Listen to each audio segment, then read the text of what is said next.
Hey everyone, today I'm going to show you how to make a public plan private in Microsoft Planner. Without any further ado, let's get started. First, open your web browser and navigate to planner.cloud.microsoft. Once you're on the page, log in using your Microsoft account credentials. This will give you access to all your plans and allow you to manage their privacy settings. After logging in, you'll land on your main dashboard. Direct your attention to the left side of your screen where you'll see a navigation menu.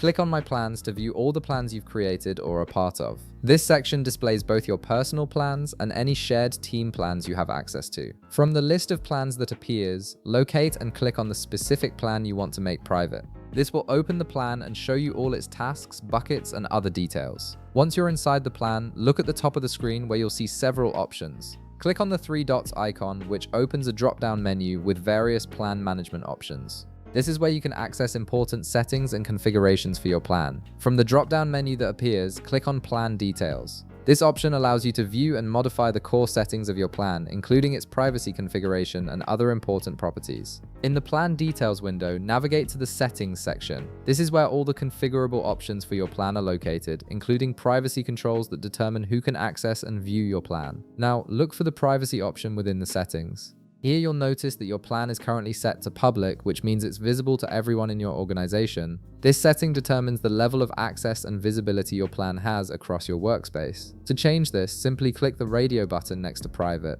This action switches your plan's visibility from public to private, meaning only specific people you invite will be able to access and view the plan. This is particularly useful when you're working on sensitive projects or want to limit access to a select group of team members. After selecting Private, scroll down to the bottom of the settings window and click the Save Changes button. This ensures that your privacy settings are applied and your plan is now protected from unauthorized access. And that's it. Your public plan is now private in Microsoft Planner, giving you better control over who can view and collaborate on your project. If this video helped you out, be sure to leave a like, subscribe, and I'll see you in the next one.